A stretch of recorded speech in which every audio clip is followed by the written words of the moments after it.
마가복음 7장 14절에서 23절 말씀 한 절씩 교도하겠습니다.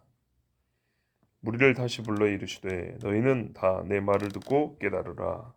무엇이든지 밖에서 사람에게로 들어가는 것은 능히 사람을 더럽게 하지 못하되 사람 안에서 나오는 것이 사람을 더럽게 하는 것이니라 하시고, 무리를 떠나 집으로 들어가시는 제자들이 그 비유를 묻자온데 예수께서 이르시되 너희도 이렇게 깨달음이 없느냐? 무엇이든지 밖에서 들어가는 것이 능히 사람을 더럽게 하지 못함을 알지 못하느냐? 이는 마음으로 들어가지 아니하고 배로 들어가 뒤로 나갑니다. 영으로 모든 음식물을 깨끗하다 하시니라. 또 이르시되 사람에서 나오는 그것이 사람을 더럽게 하느니라. 속에서 곧 사람의 마음에서 나오는 것은 악한 생각 곧 음란과 도둑질과 살인과 간음과 탐욕과 악독과 속임과 음탕과 질투와 비방과 교만과 우매함이니, 이 모든 것이 다 속에서 나와서 사람을 더럽게 하느니라. 아멘.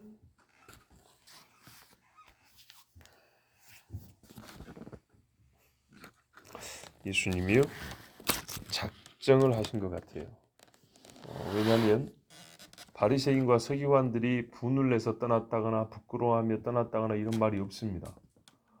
그런데 또 뭡니까? 예수님의 목소리가 작지 않아요. 지금 무리들이 있으니까 이 무리들을 불러다가 이리 좀 와가지고 내 말을 좀 들어봐 이러면 내 다시 말할 테니까 들어봐 이렇게 하고 있단 말이에요.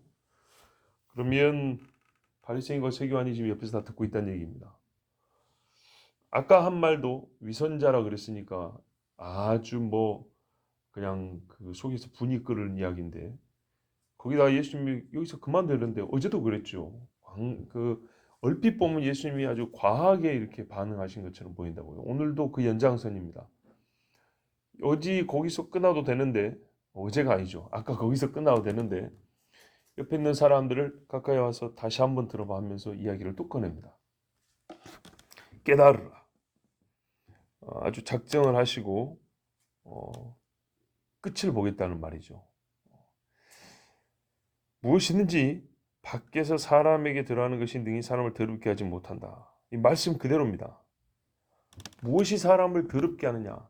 이게 풀이하자면 아까 그 들은 바리새인과 서기관들 더럽다는 얘기하려고 하는 거거든요. 그 사람들은 우리 보고 더럽다 그랬죠.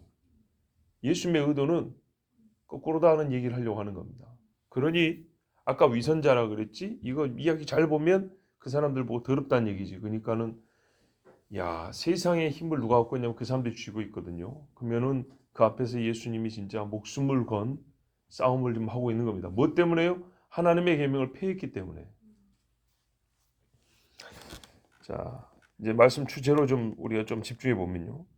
사람을 더럽게 하는 것, 그게 뭐냐? 본질상 밖에서 사람 안으로 들어가는 것은 사람을 더럽게 하지 못한다 했습니다. 무슨 말이냐면 사람의 속에 들어가서 속을 변화시키는 무엇이 안 된다는 얘기입니다. 먹는 거는.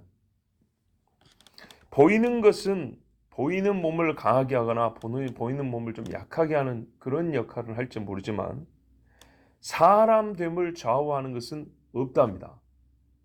예, 밥을 먹거나 술을 먹거나 무슨 약을 먹거나 독을 먹거나 그것이 그 사람됨을 바꾸지 못한답니다. 그러니까 뭘 먹었을 때 그 후에 와 사람이 달라서 이런 경우는 없다는 겁니다. 그가 어떤 사람이냐, 그가 누구냐를 좌지우지하는 경우는 없다는 겁니다. 그런데 이런 경우는 또 어떻게 하죠? 저 사람은 술만 들어가면 개가 돼 이런다고요. 뭐가 들어가서 사람을 개로 바꿔버렸네요. 하는 짓이 술 들어가면 인간이 돼지가 돼가지고 저런다니까. 그래요. 그죠? 여러분 그게 사람을 바꾼 게 아닙니다. 보세요. 바꾸면 술이 깨어도 아까 그 박힌 상태 유지가 돼야 됩니다. 술이 들어가서 작용하는 순간 그 시간 동안만 그 사람이 뭔가 속에 있는 뭔가가 발현 나타난 겁니다. 그것은 처음부터 그 사람이 그런 인간인 거예요. 그죠? 술이 나에게 들어와서 나의 본성을 자극하고 감정적으로 만들고 광포하게 만드는 것을 아는 것을 허용하는 그런 사람인 거예요, 내가. 그래서 그거를 가서 집어넣어서 스스로를 그렇게 만드는, 그걸 표현하게 하고 드러나게 하는 그런 인간이 술을 마신 거예요. 그리고 그게 나타난 거예요. 술이 없을 때는 그게 조금 잠잠해서 속에 있는 거예요. 속에 있어요. 요 속에 있는 것이 없어지지 않아요. 그대로 있는 것이 술이 들어가면 자극이 들어가지고 이게 드러나는 거고, 술이 안 들어가면 조금 억누르고 있는 거고. 그런데 그 억누르고 있는 그 무엇, 나라는 인간을 말해주는 바로 그 무엇은 술이 있고 없고에 따라서 변하진 않아요. 그게 표현으로 나타나느냐 안 나타나느냐. 진짜 바뀐 사람은요, 술을 끊었다 할 때 사람이 바뀌었다는 거예요. 그죠? 거꾸로 술을 입에 대지도 않는 사람이 지금부터 술을 마셨다 하면 와, 사람이 달라졌어, 그런 거예요. 이게 한 잔에 들어가고 10잔에 들어가서 개가 되냐 돼지가 되냐는 본래 그런 사람인 거예요. 자, 악한 본성 자체가 선해지냐, 선한 사람이 정말 악성으로 바뀌느냐, 이거는 먹는 문제가 아닙니다. 먹는 것이 그것을 조금 밖으로 나타나게 하는 차이가 있습니다. 그래서요, 원래 사람이 좋았던 사람이 이제 술 이야기를 하면은 술을 마시고 조금 실수를 하잖아요. 그러면 술 깬다면 어떻게 하면 본래 그 사람은 좀 착한 사람이기 때문에 부끄러워할 줄 압니다. 본래 악한 사람은 어떻게 해요? 그 악을 나타내기 위해서 무책임하게 행동하고 싶어서 술을 더 집어넣습니다. 이렇게 차이가 나는 겁니다. 그러므로 술이 들어가서 사람됨이 판가름 난다, 요거는 아닌 겁니다. 자, 굳이 우리가 이렇게 변증적으로 생각해 볼 필요도 없는 것이, 예수님이 뭐라 하냐면 더럽게라는 말씀을 하셨기 때문에, 뭐 술이니 마약이냐 이것이 들어가는 동안에 나타나는 증상에 대해서 사실을 논할 필요가 없는데, 혹시 그런 문제로 고민하시는 분이 있을까봐 지금 말씀드린 겁니다. 보십시오. 예수님이 16절에 사람 안에서 나오는 것이 사람을 더럽게 하는 것이다 그랬어요. 거꾸로 말하면 15절에도 사람을 더럽게 하지 못한다 그랬어요. 더럽게는 부정하다, 그 말이죠. 즉 하나님 앞에서 의롭지 못한 존재로 바꾼다. 의롭지 못한 존재로 판가름 나게 한다. 의롭지 못한 존재라는 것이 드러나는 증거가 아니라 그의 본질적으로 그 사람됨이 의롭지 못하다는 것을 판가름 나게 하는 것, 그 판단의 이유가 되는 것은 속에 있는 거랍니다. 들어가는 것이 아니고. 자, 사람에서 나오는 것이 심적으로 사람을 더럽게 합니다. 의롭게 만드는 것도 나오는 것이고 더럽게 만드는 것도 나오는 것입니다. 보세요. 더럽게 한다 했기 때문에 좋은 것이 나오면 그 사람이 의롭다고 인정이 됩니다. 너희가 마음으로 믿고 입으로 시인하라 그럽니다. 자, 나오는 것은 입에서 나오는 말이죠. 말은 생각이 낳은 열매들입니다. 토하는 것이나 분비물이 아닙니다. 사람 안에서, 보십시오. 사람 안에서 나오는 것. 우리가 어떤 사람이냐는 것은 이 사람 안에서 나오는 것이라고 주님이 말씀합니다. 그러면 이 사람 안에서 나오는 것이 뭐냐면은 음식물이 아니라 마음속에 있는 것이라고 예수님이 또 설명을 해줍니다. 그러니까 다시요. 왜 우리가 먹는 게 그렇게 중요한 게 아니냐 하면 더럽게 하는 것이어야, 그것이 문제. 무엇이 사람을 더럽게 하냐, 그 사람을 어떤 사람이라고 말 때 더러운 사람이라고 말할 수 있는 게 뭐냐 하니까 음식물이 아니고 속에서 나오는 거다 그랬어요. 그럼 왜 그 속에서 나오는 것이 사람을 더럽게 하냐 했더니 마음에서 나오는 것이기 때문이라 그랬고요. 바꿔 말하면 음식물은 마음에 들어가는 것이 아니라 식도, 위장, 소장에서 뒤로 나가는 거라는 겁니다. 자, 바로 이 사람 안에서 나오는 것이 더럽게 하는 겁니다. 의인과 악인을 갈라놓는 증거가 됩니다. 아까 말씀드린 대로 우리가 믿음이라는 것도 속에서 형성되어 입으로 고백됩니다.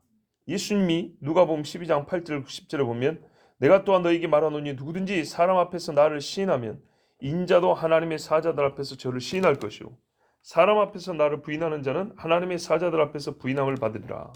누구든지 말로 인자를 거역하면 사하심을 받으려니와 성령을 모독하는 자는 사하심을 받지 못하리라. 말로 성령을 거스르면 사하심을 받지 못한다 그랬어요. 왜요? 이 속에서 나오는 그것이 너무나 더럽게 돼요. 하나님께서 용서하지 않기로 결정할 정도로 더러운 것이라는 거예요. 자, 우리가 여기서 이제 좀 안타까운 점이 하나 있는데요. 우리 15절을 보면 좀 깁니다. 아니다, 짧지요. 무엇이든지 밖에서 사람에게로 들어가는 것은 능히 사람을 더럽게 하지 못하되, 원래는 16절까지가 함께 15절입니다. 보세요. 사람에게 들어가는 것이 사람을 더럽게 하지 못하고, 16절 사람 안에서 나오는 것이 사람을 더럽게 한다. 서로 반대되는 말이고 한 묶음입니다. 그리고 원래 16절에는 뭐가 있냐면 누구든지 들을 끼는 자는 들으라. 이게 16절입니다. 그런데 16절을 없애버리고 15절을 쪼개갖고 16절로 반을 내려놨어요. 로마 카톨릭이 10계명의 2계명을 없애버렸습니다. 형상 만들지 말라는 거. 그걸 없앤 다음에 마지막 계명 보면 남의 재산을 탐내지 말라고 탐욕을 금하는 말씀이 있습니다. 그리고 남의 아내나 종이나 탐내지 말라 이렇게 돼 있다고요. 그거를 두 개로 나눴어요.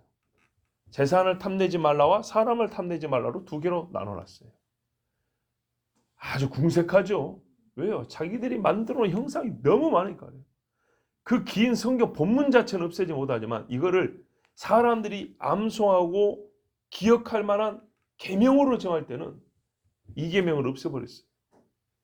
그래서 로마 카톨릭은 옛날에 일제시대 때 천황 숭배하고 동방유배하고 이거 신사참배가 문제가 안 됐던 거예요.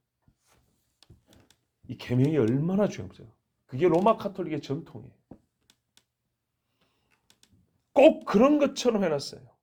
하필 어디예요? 사람 안에서 나온 것이 사람을 더럽게 한다는 이 엄중한 구절을 이렇게 쪼개놨으니 쪼개놓은 사람들은 자기 속에 뭐가 있는지를 지금 드러내는 거예요. 이 사람들이 바로 이 본문에서 주님이 저주한 그 저주를 받을 거예요. 누가 감히 하나님의 계명을 쪼개놓고 폐하고 없애랍니까? 그렇죠? 우리 주님이 지금 경고하고 있는 게 그건데 꼭 그 경고에 해당되는 짓을 해놨어요. 그래서 우리 주님이 그랬어요. 누구든지 들을 귀 있는 자는 들으라. 들을 귀 없는 자들이에요. 들을 귀 없는 자들이라 이 말씀이 무서운 줄 모르고 싹 없애버렸어요. 스스로 들을 귀를 막아버린 사람들, 꼭 이 바리새인과 서기 같은 신뢰를 이 번역자들이 보여주고 있어요. 무리를 떠났습니다. 집으로 들어가셨습니다. 이 집이 어딘지 정확히 모르겠어요. 예수님 집인지 제자 집인지 누가 초대했는지는 정확히 모르겠는데 집에 들어갔어요. 그랬더니 이제 제자들만 이렇게 함께하는 좀 조용한 시간이 됐죠. 그때 제자들이 묻습니다. 선생님, 아까 그 비유가 무슨 뜻입니까? 일단 물었다는 것에 박수를 쳐줍니다. 모르면 물어야죠. 중요하다 싶은 건데 내가 그거를 마음에 담지 못하고 가서 궁금하기만 하다. 궁금하지도 않다. 이거 진짜 문제죠. 역시 그래도 제자들이 궁금했어요. 거룩한 것을 궁금할 줄 알았어요.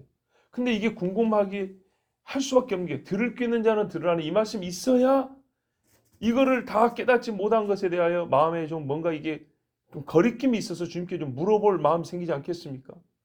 그러니까 예수님 말씀을 생각하니 나는 잘 아직 이해를 못하겠고 그래서 물어본 거예요. 근데 사실 여러분도 그럴 거예요. 이게 그리 어려운 말인가? 굉장히 쉬운 말 아닙니까?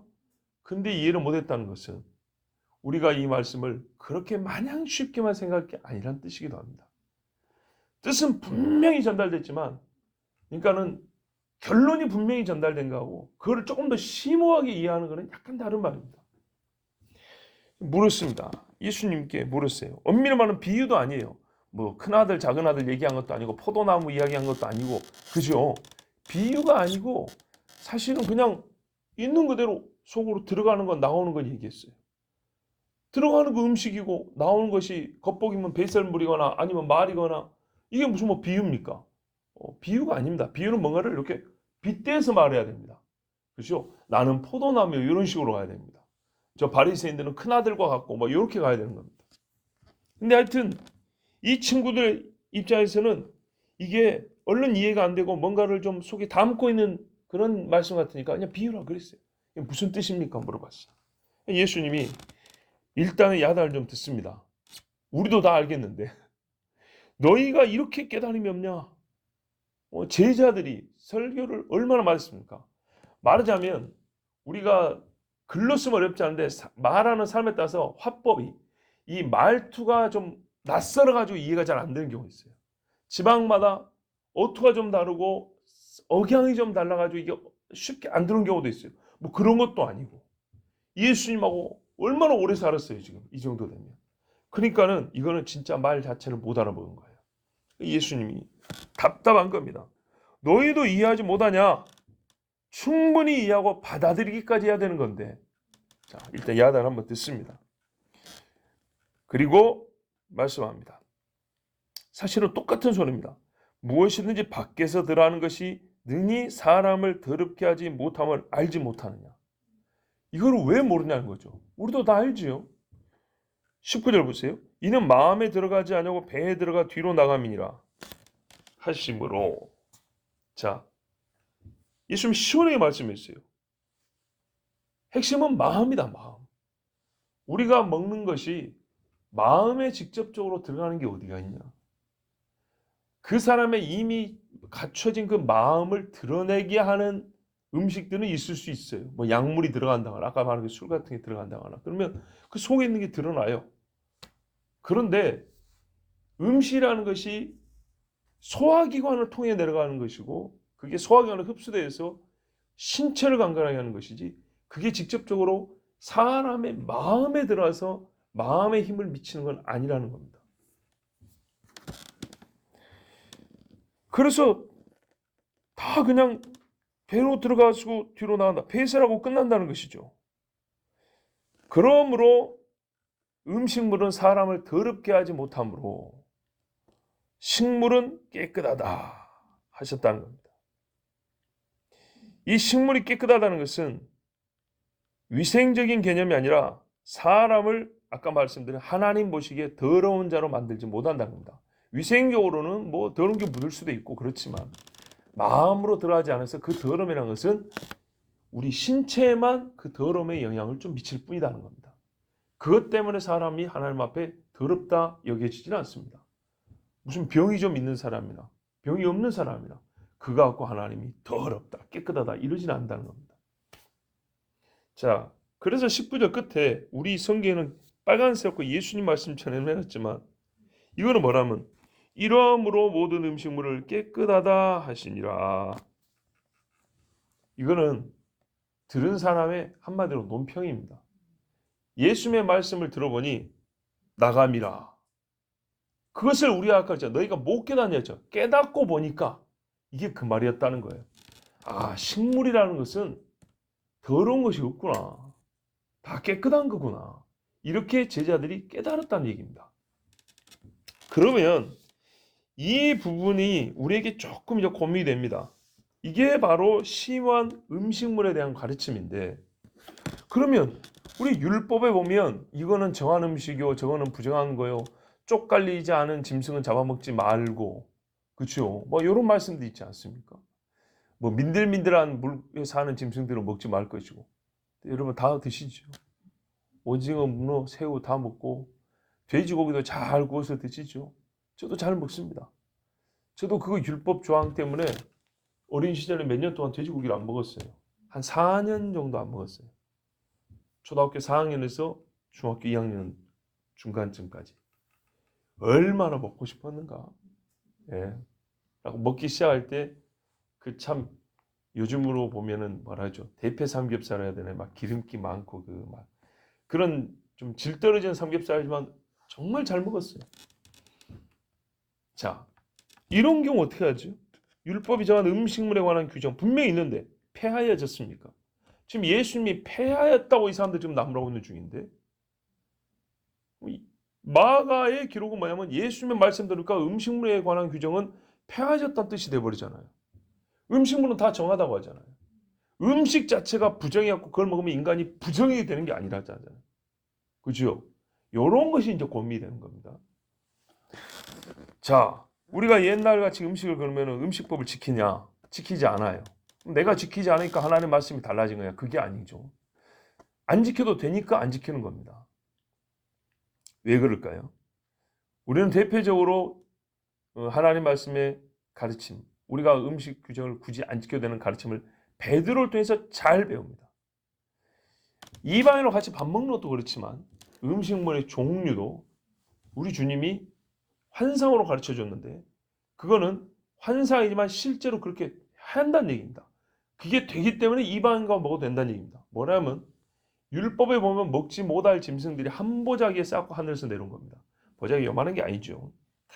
뭐 기준기로 내릴 만한 엄청난 보자기에 뭐 돼지도 들어있고 막 오소리도 들어있고 막 문어도 막 기댕기고 막 별게 다 들어있는 거예요. 그러니까 베드로 입장에서는 기겁을 한 겁니다. 안 봤으면 좋겠는데 눈을 떠나가면 보이는 거예요. 성경에 사도행전에 보면 3번 넣었어요. 3번. 얼마나 베드로 입장에서 이게 바꾸기 어려운가.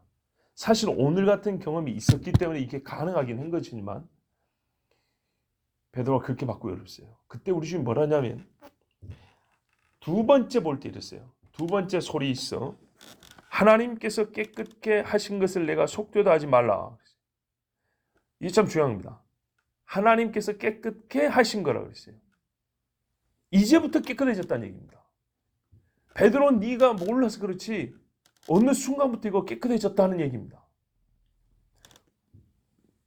그러면 그 어느 순간이란 것, 그리고 이제라는 게 구체적으로 언제죠? 예수님께서 십자가에 죽으시고 부활하신 지금입니다. 근데 예수님께서 죄인을 정결케 하신 것이지 식용식물을 정결케 하셨던가요? 그런데 그렇게 되었다고 봐야 됩니다. 왜냐? 깨끗게 하신 것이라잖아요. 반드시 전과 후가 다른 겁니다. 그렇죠? 분명히 이 음식물에 대하여 결정적 전환의 사건이 있었던 겁니다. 있어야 하는 겁니다. 왜? 깨끗게 했잖아요. 배추 한 포기도 하다 흙을 닦아낼 때가 있고 흙이 묻었을 때가 있는데 그러면 전환의 사건이 있었고 그 사건이 이 사람이 먹는 이 식용식물, 뭐 동물이 됐든 뭐 식물이 됐든 하여튼 이것에 뭔가 변화를 가져왔는데 그 변화의 결과가 깨끗해진 겁니다. 그럼 뭐가 도대체 이 부정하다는 것을 깨끗하게 했을까요? 뭐가요? 역사 중에 뭐가 있습니까? 베드로가 금을 던지고 온 겁니까? 아니죠. 레위가 세관에서 박차고 나온 겁니까? 그게 모든 이 부정하다, 하나님이 부정하다는 것을 깨끗합니까? 하나님이 부정한 것을 누가 깨끗하다? 하나님이 깨끗하다는 거. 그러면 하나님이 깨끗하다 할 만한 그 전환의 사건, 근거가 뭡니까 도대체? 예수님 십자가밖에 없는 겁니다. 그러면 어떻게 예수님의 십자가가 전에는 먹어서는 안 되는 음식들을 깨끗게 해서 먹어도 되는 걸로 바꿨냐 이 말이죠. 그래서 이제는 음식이 아니라 사람과도 접촉하고 살아도 되고 그 사람과 그들이 먹는 음식을 함께 먹어도 되고 왜 이게 어떻게 가능해졌죠?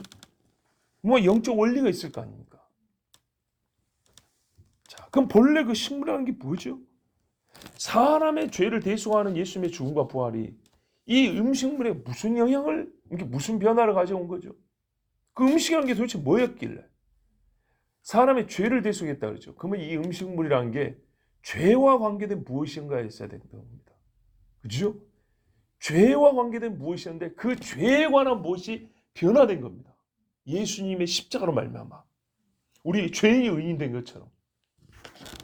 여기서 우리는 그때 레위기에서도 다 들으셨겠지만 조금 더 심오하게, 조금 더 본질적으로 음식물이라는 게 왜 하나님께서 정하고 부정한 것을 나눠놨나를 생각해 볼 수 있습니다. 레위기 때는 제가 그랬어요. 왜 이런 짐승만 부정하다 그랬을까? 보면 특징이 다 있다 그랬어요. 그게 뭐냐면 표준형에서 벗어난 것들이라고 그랬어요. 보면 물고기의 표준형이 있어요. 이렇게 육상에 뛰어다니는 짐승의 표준형이 있어요. 네 발로 뛰어다니고 쪽이 갈라지고 털이 있고 이런 짐승들이 보통 표준형이에요. 표준형. 거기서 약간 변형된 것, 약간 좀 벗어난 것들이 있어요. 그 자체는 동물적 의미가 있지만은 우리 사람들 볼 때는 뭔가 가장 스탠다드하다. 이게 기준이라 할 만한 그런 것들이 있어요. 그리고 약간 거기서 벗어나서 뭐 고양이과, 개과 이러면은 표준형은 개고 고양인 거죠. 그리고 거기서 조금 다르지만 이것도 개과에 속한 거였어. 막 이런 것들 있죠. 요즘같이 이런 분류는 아니지만은 가만 보면 그 겉으로 드러나는 분류를 해놓은 거 보면 표준과 표준에서 약간 벗어난 것들 이렇게 보인다 그랬어요. 근데 그 벗어난 것들이 주님은 문제는 뭐냐면 부정하다는 게 이제 문제였어요. 그러면 이 부정하다는 게 뭘 말하냐? 우리가 사람의 가장 표준 상태에서 벗어나는 게 죄이지 않습니까? 바로 그거예요. 짐승들 중에 식물들 중에 전에 부정하다 했던 것은 그 식물이 죄를 져서 그런 게 아니고 죄를 상징했던 겁니다. 예. 우리가 여러 가지 병이 있지만은 나병 같은 경우는 죄를 상징하는 병이죠. 그런 것처럼 이 짐승들 중에 부정한 무슨 짐승들 이런 것들은 사람에게 죄를 상기시켜주고 죄를 상징했던 것입니다. 그래서 죄를 멀리하도록 우리에게 마치 경계표 역할을 했던 겁니다. 이런 짐승들을 안 먹으면서 이 짐승들을 생각할 때 죄라는 것이 바로 이런 스탠다드한 데서 벗어난 것들이구나. 이런 것들을 안 먹으면서 우리가 죄를 멀리하고 죄를 조심하고 죄를 구분해서 나누는 법을 이렇게 배우는 겁니다. 그냥 음식 습관을 통해서 먹어도 되는 것, 안 먹어도 되는 것 이걸로 끝난 게 아니라 하나님께서 합당하다고 여기는 것이 무엇인가와 합당하지 않다고 말씀하는 것이 어떤 형태의 것들인지에 대해서 우리가 마음으로 배우게 됩니다. 마음속에 그 틀을 갖게 되는 겁니다. 어떤 관점을 가지게 되는 거죠. 그런 역할을 했던 게 이 식물일들이었습니다. 그러므로 지금은 예수께서 우리 죄를 완전히 도말하시고 우리에게 성령을 주사 보세요. 성령 하시게 죄에 대하여 가르치시고 의에 대하여 가르치시고 그지요? 또 심판하신다고 그랬어요. 그렇기 때문에 더 이상 또 뭡니까? 성령이 죄를 제어할 힘도 주셨어요. 죄를 회개하겠다는 그 심령을 불러켜요. 이 음식물들은 그렇게 하지 마세요. 율법이 그렇게 못했던 것처럼 율법 규정에 속한 이 식물이라는 것은 우리에게 죄에 대하여 이만큼의 역할을 어떤 우리 죄를 멀리하는 역할을 했던 이만큼이었고 본질적으로 죄를 떠나버리게 하는 것은 죄와 사망의 법에서 우리를 해방한 것은 생명의 성령의 법이에요. 성령께서 하신 거라고. 그렇기 때문에 이제는 더 이상 그 음식들로 인하여 하나님이 우리에게 주셨던 죄를 구분하고 떨어버리는 그 기능 이것이 이 음식들이 할 필요가 없습니다. 그래서 음식 자체를 가지고 정하다 부정하다 할 필요가 없습니다.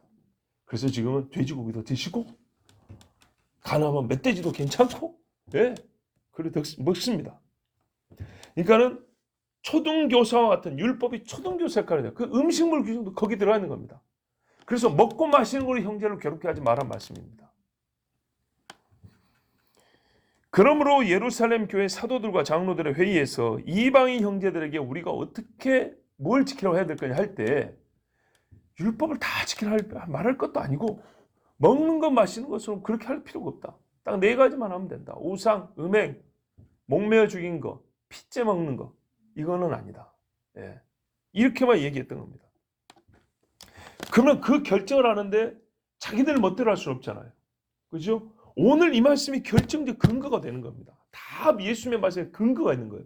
이 말씀을 기억하고 말씀을 전합니다. 성리하시는 것은 뭐야? 내가 너에게 가르친 것을 기억나게 생각나게 하려 함이라고 그랬어요. 성령이 생각나게 하시니 그렇구나. 이방 형제들에게 베드로의 경험을 볼 때에도 우리가 그걸 가르치라고 지키라 할 필요가 없다. 그래서 뭐라 합니까? 형제들이 약한 자들이 시험에 빠질 위험이 있는 경우가 아니라면 내가 먹는 것 때문에 실족하는 경우가 아니라면 하나님의 사업을 위하여 즉 하나님의 하시는 일을 위하여 우리가 스스로를 절제할 경우가 아니라면 그거를 금할 필요가 없다 그랬어요. 그게 바로 로마서 14장에 잘 나타나 있잖아요. 17절 보면 하나님의 나라는 먹는 것과 마시는 것이 아니요 오직 성령 안에서 의와 평강과 희락이라 이로써 그리스도를 섬기는 자는 요게 이제 수준 높은 신앙이에요. 그리스도를 섬기는 자는 하나님께 기뻐하심을 받으며 사람에도 칭찬을 받느니라. 이러므로 우리가 화평일과 서로 덕을 세우는 일을 힘쓰나니 미덕이에요. 악덕이 아니라 식물을 인하여 하나님의 사업을 무너지게 말라. 만물이 다 정하되 이겁니다. 같은 결론입니다. 거리낌으로 먹는 사람이나 악하니라. 고기도 먹지 아니하고 포도주도 마시지 아니하고 무엇이든지 내 형제로 거리끼게 하는 일을 아니함이 아름다우니라. 해도 되는데 이것 때문에 사람들이 오해할 수 있단 말이죠. 그래서 바울이 나중에 말하는 거예요. 형제가 실주할 것 같으면 내가 고기를 안 먹겠다 그런 거예요. 그걸 우리식으로 쉽게 말해서 김치 먹어도 되는데 김치 먹는 것이 내가 신앙인으로서의 신앙의 표가 안 되고 거꾸로 의미를 나타내는 경우가 된다면 내가 그거 안 먹겠다는 거예요. 왜? 그 영혼을 얻어야 되니까. 이런 경우 아니고서는 우리가 음식물을 가지고 막 따지고 하는 건 오히려 뭐가 돼요? 위선에 속하는 쓸데없는 전통을 만들 위험이 크다는 거예요. 자, 그럼 아까 이제 우리 얘기한 실제생활 제일 중요한 술이죠. 술 이야기 한번 해볼까요? 그럼 술은 어떻게 해야 됩니까? 먹어야 됩니까? 안 먹어야 됩니까? 먹어야 됩니까? 아니라 먹어도 됩니까? 먹어야 되는 게 아니라 먹어도 됩니까? 안 먹어야 합니까? 있는 대로 말하면요. 성경은 두 가지 다 있습니다. 드셔도 됩니다. 그런데 우리는 안 먹기로 작정한 겁니다. 왜요? 바로 이런 말씀 때문이에요. 술 먹고 하고 여기서 예배 될 것 같습니까? 술 먹고 입에서 선한 게 나올 것 같습니까? 기도회를 100번 1000번 해도 속에 악한 것들이 다 없어지지 않는 주제에 술이 들어오면 이거를 자극해서 이거를 드러나게 해가지고 옆에 사람들이 해를 끼치는데 그걸 먹고 와서 내가 하나님의 일을 하겠다 할 수 있습니까? 술 처먹고 와서 성막대로 죽임을 당한 나답과 아비후가 있는데 그 못된 본을 따라야 되겠습니까? 아니죠. 그래서 솔로몬이 술을 그렇게 많이 먹어본 사람인데 뭐라 그래요? 독주, 쳐다보지도 마라. 포도주가 찬사 번쩍이지 낭만적이고 세련된 현대인의 음주 문화 같지? 따라하지 마라. 그랬어요. 그저께도 어딘 말씀인지 어느 생각 안 나는데 독주를 혼합하게 유력한 힘 있는 자들 그런 자들하고 어울리지 마라. 네가 그런 사람 되지 마라. 성경이 분명히 그렇게 말합니다. 그러니까 우리는 안 먹는 겁니다. 그래서 정 드시고 싶으면 혼자 집에서 한 잔 꼴짝하고 잠자면 됩니다. 그런데 그게 됩니까? 그리고 그것이 내가 정말 술 한 잔을 들고 하나님 진로 소주 야 이게 한자로 진로고 한글로 참이슬인데 또 제가 소주 회사 어쩌고 이렇게 하는 건 아닙니다. 감사합니다. 주여 감사합니다. 진심으로 감사하고 드실 수 있으면 양심으로 아예 먹지 말라는데 이 사람은 먹어도 되는 거예요.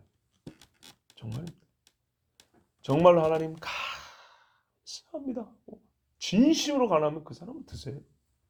거리낌으로 먹는 자가 약하다 그럴 거예요. 말씀과 기도로 거룩하여 줍니다 그럴 거예요. 믿음으로 행하지 않고 믿음이 들어가지 않는 먹는 건 악하다 했어요. 로마서 말씀 뒤에도 그렇게 나와요. 믿음으로 먹으면 된다. 그만한 믿음이 있냐? 정말 그게 내가 하나님이 주신 감사의 음식을 먹을 수 있냐? 그렇게 양심이 작동되면 괜찮아요. 그렇지 않은 거는 안 먹는 것입니다. 또 가라사대 예수님의 결론입니다. 사람에서 나오는 것이 사람을 더럽게 하느니라. 그게 두 가지였죠. 음식물은 사람을 더럽게 하지 않는다. 마음에서 나오는 그것이 더럽게 한다.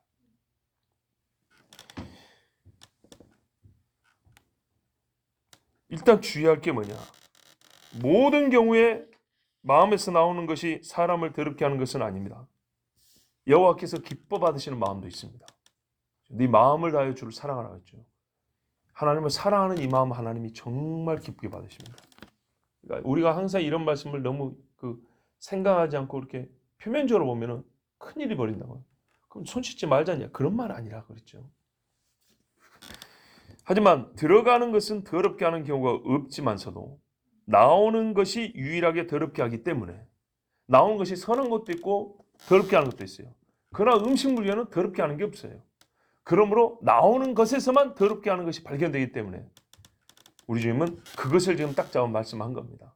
사람에서 나온 것이 다 악하다는 얘기가 아니고 악한 것은 여기서 나오는 것에서만 발견되기 때문에 사람에게서 나오는 것이 마음에서 나오는 것이 사람을 더럽게 한다. 이렇게 말씀한 겁니다. 그러면 어떤 것들이 있어서 그러냐? 21절에 보면 속에서 곧 사람의 마음에서 이게 속이죠. 속 사람이 변화된다 그러죠. 뭐가 나오냐 했더니 12가지가 나옵니다. 더 있지만 예수님이 이 정도로 우리에게 정리해 주셨습니다. 자, 우리가 지금 시간 관계상 이 12가지 하나하나를 다 안 따져봅니다. 근데 안 봐도 다 좋지 않은 것들인 거 다 아시죠? 예, 이거 했다가는 평생 옥살이하거나 뭡니까? 가정이 파탄날 일들이죠. 한마디로 지옥 가는 것들입니다. 이것들이 마음에서 나옵니다. 먹는 것에서는 이런 것들이 안 나와요. 먹는 것에서 무슨 뭐 속임, 음탕 이런 거 안 나와요. 주님의 말씀의 의도를 우리가 다 알기 때문에 이 약동목들 하나씩 하나씩 보진 않는데 전체로서 이것이 무엇인지를 알아야 됩니다. 마음에서 나오는 전체로서 이것들이 뭐냐 하니까 우리 주님이 뭐냐면 한마디로 악한 생각 그랬습니다. 아, 뭐가 문제냐 했더니 마음에서 생각이 나오는데 이 생각이 문제라는 거예요. 생각. 21절에 보면 나오는 것은 곧 그랬죠. 이게 뭐냐면 낳는다라는 말 뜻이에요. 낳는다. 생각이 낳은 것들, 생각의 자식들 이런 말입니다. 생각의 자식들이 뭐냐 하면 우리가 열매라죠. 그렇게 말하는데 생각의 열매인데 이것들이 이런 12가지 더러운 것들은 생각만이 맺을 수 있는 열매고 생각만이 낳을 수 있는 새끼들이라는 거예요. 예레미야 20장에 제가 어려서부터 참 많이 들었던 말씀인데 19절에서 21절 보면 땅이여 들으라 내가 이 백성에게 재앙을 내리리니 이것이 그들의 생각의 결과라. 그들이 내 말을 듣지 않으면 내 법을 버렸음이라. 이렇게 되면 하나님의 법이 없는 자리에 마귀의 법이 들어가니까 마귀가 나오는 거예요. 이 바리새인들 지금 하는 거 보세요. 하나님의 계명을 폐해버렸죠. 그 사람의 전통을 집어넣었죠. 그러니까 지금 하는 거 보세요. 여기서 보면 흘기는 눈이 나와요. 여기 보면 뭐죠? 우리 번역에는 질투라고 돼 있죠. 이게 뭐냐면 악한 눈이에요. 악하게 바라보는 눈이에요. 예수님은 지금 그렇게 보고 있어요. 또 우리 번역에 보면 뭔가 비방이랬죠. 이거는 거의 신성모독을 얘기하는 거예요. 교만은 뭐 우리가 다 아는 거고요. 그리고 우매함 옛날 번역에는 광패라고 돼 있어요. 네. 우매한 게 그냥 지식이 없는 이 정도를 얘기하는 게 아니에요. 시편 14편에 보면 악한 자는 그 마음에 생각하기를 하나님이 없다 하도다. 생각이 말하자면 절대 가서는 안 될 경계를 넘어가 버려요. 사람이 미쳐버리면 해서는 안 될 행동의 선을 막 넘죠. 그 선 너머에서만 살죠. 무덤에서 뛰놀고 누가 사람이 집에서 안 자고 무덤에서 잔답니까? 무슨 캠핑하는 것도 아니고. 그런 것처럼 악한 생각, 이 속은 말이죠. 사람의 생각이 머물러야 될 경계를 넘어서 아주 악한 그 경계 너머의 세계에서만 사는데 생각이 거기서만 돌아다니는데 하나님이 없다는 데까지 나갑니다. 이게 우매함입니다. 시편 14편 1절, 53편 1절인가 보면 그 나왔어요. 어리석은 자는, 광패한 자는 마음에 생각하기를 하나님이 없다도다. 자, 이런 사람들 어떻게 했냐? 예레미야 아까 말씀 계속 보면 시바에서 유향과 원바에서 향품 레이로 가져오면 어찌하며 하나님께 예배드린다고 예물들을 막 가져온대. 멀리서부터. 나는 그들의 번제를 받지 아니하며 그들의 희생을 달게 여기지 않노라. 왜요? 이 속에서 악한 것들이 나오는데 갖고 오니까 안 받는다는 겁니다. 그러므로 나 여호와가 이같이 말하노라. 보라 내가 이 백성 앞에 거침을 두리니 아비와 아들들이 한 가지로 거치며 이웃과 그 친구가 함께 멸망하리라. 가장 가까운 사람들, 그 생각을 나누는 사람들. 아버지와 아들 생각이 거의 같습니다. 그렇게 됩니다. 가까운 이웃들, 의의 친구, 악의 친구. 그 옆에 있는 사람들끼리 보면 같은 데 걸린다는 겁니다. 그렇죠. 우리가 보면 알죠. 어디를 같이 가느냐를 보면 알죠. 그렇죠. 무슨 일을 같이 하느냐를 보면 말 그대로 동류입니다. 동류. 그 동류인 사람들이 서로가 어떤 사람들을 직면해 줍니다. 어떻게? 같이 걸려 넘어지니까. 이렇게 해서 우리 주님이 그 마음의 생각을 드러내고 그 결과를 함께 맛보게 한다는 겁니다. 이것이 바로 유다의 멸망이었습니다. 이 모든 악한 것, 이것들은 다 악한 것입니다. 다른 성질을 논할 필요가 없습니다. 다른 성질 얘기하다는 본질을 놓칩니다. 그러니까 뭐 여기서 교만의 특징은 뭐고 이런 거 지금 따질 때가 아닙니다. 그냥 이 모든 것은 싸잡아서 우리 주님이 지금 정리해 준 겁니다. 악한 것입니다. 악한 것. 구체화의 특징을 말하기 전에 우리가 사람의 그 사람 습관을 하나를 나누기 전에 그 사람 됨을 말하는 것처럼 이런 덕목들의 됨됨을 말하면 이거는 악격들, 악한 것들입니다. 자, 이 악한 것은요 공장에서 찍어내지 못합니다. 먹는 것에서 나와서 내 속에서 가공돼서 나오는 것도 아닙니다. 먹는 것이 들어가야 만들어지는 것이 아닙니다. 이거는 순수하게 마음이 설계하고 마음이 제작하여 마음이 작품으로 만들어서 입으로 드러내는 것들입니다. 속에 있을 때도 더럽습니다. 그래서 음란한 생각 자체, 살의 자체를 주님은 죄라 그랬습니다. 그런데 이것이 나오면, 속에 있는 것도 죄이기 때문에 나오면 반드시 사람을 더럽힙니다. 그때부터는 자기뿐만 아니라 주변 사람을 같이 더럽힙니다. 그 말로써 악한 대로 끌고 가니까요. 더러운 사람이 되는 겁니다. 정말 더러운 사람. 여기 보시면 음란, 도적, 살인, 간음, 탐욕, 이건 전부 다 십계명을 직접 위반하는 것들입니다. 그죠? 악한 눈은 선인을 악하다고 보는 거고, 비방은 주의 진리를 비방하기까지 하는 거고, 광폐는 하나님이 없다 하는 생각. 가장 어리석음의 극치를 말합니다. 자, 오늘 주님은 왜 이 말씀 하시는가요? 손 씻는 것이 먹는 것은 아니잖아요. 손 씻는 문제부터 해가지고 왜 먹는 것까지 얘기합니까? 예, 예수님 앞에 있는 사람들이 손을 씻지 않고 먹으면 같은 음식이라도 더러운 음식이 몸에 들어가므로 마치 몸이 더러워진 것으로 가르치는 자들이기 때문입니다. 지금 같은 밥상이 있지만 손을 안 씻은 사람과 씻은 사람이 있으면 같은 음식이지만 안 씻은 손으로 먹으면 음식이 더러워져서 이게 속으로 들어가죠. 그래서 이 사람은 더러운 사람으로 본 겁니다. 나는 손을 씻었기 때문에 깨끗한 음식이 들어가서 깨끗한 걸 먹으면 나는 깨끗한 사람이고, 전혀 이런 게 아닌데. 그래서 손 씻는 문제에서 먹는 문제까지 주님 말씀하신 겁니다. 손을 씻고 깨끗한 음식을 먹었다 하여 그 마음에 영향을 미치는 것은 아니므로 깨끗해지는 것이 아닙니다. 오히려 깨끗하게 음식을 먹었다고 자부하는 그 마음에서부터 더러운 것이 나와 나를 더럽게 만듭니다. 우리는 여기서 한 가지 더 물어봐야 됩니다. 예수님은 그럼 전통을 부정하시냐? 아닙니다. 여러분, 전통이 무엇입니까? 전통은 항상 나쁩니까? 아닙니다.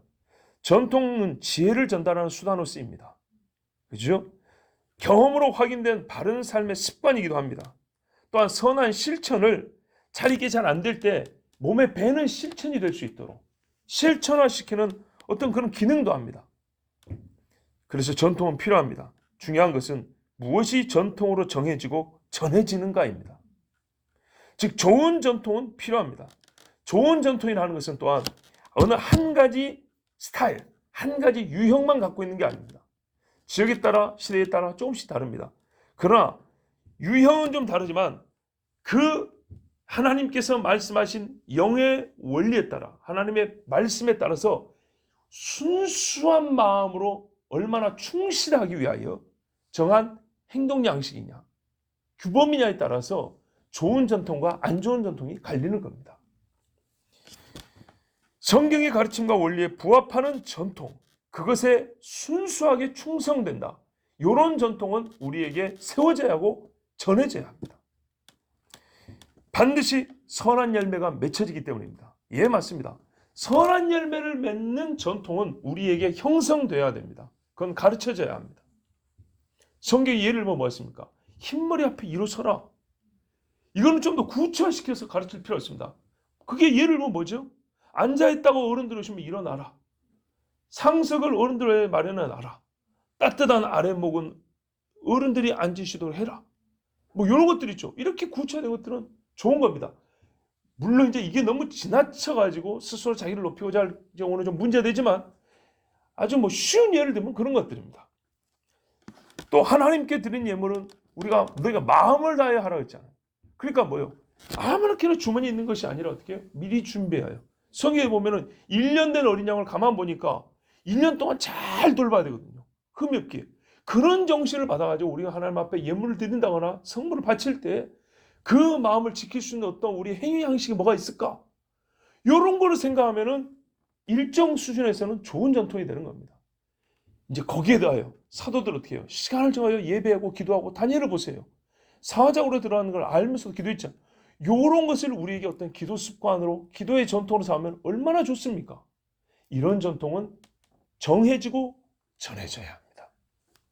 오늘 바리새인과 서기관들은 그들의 눈앞에서 하나님의 나라가 표적으로 나타남을 봤습니다. 그러나 그들은 자기들의 눈으로 본 것이 무엇인지에 대한 고찰 없이 그냥 무시해버렸고 악한 눈으로 예수님을 못 오게 했습니다. 그러나 더러운 손으로 깨끗하지 못한 음식을 먹은 자들의 마음에서는, 그들이 비방했던 그 사람들의 마음에서는 예수님에 대한 믿음과 순종이 나왔습니다. 손을 씻지 않는 전통을 세울 필요는 없습니다. 굳이 우리가 손을 씻지 않는 전통을 세우자 이럴 필요는 없지만 손을 씻음으로 주님이 하신 일을 회방하지 말고 주님이 하시는 그 일을 전통으로 삼는 신앙인이 되어야겠습니다. 기도하겠습니다. 하나님 감사합니다. 연약한 자들이지만 많이 사랑하시고 부족한 자들이지만 항상 채우시며 오늘도 부르셔서 감사합니다. 우리에게 귀한 믿음의 전통을 주시옵소서.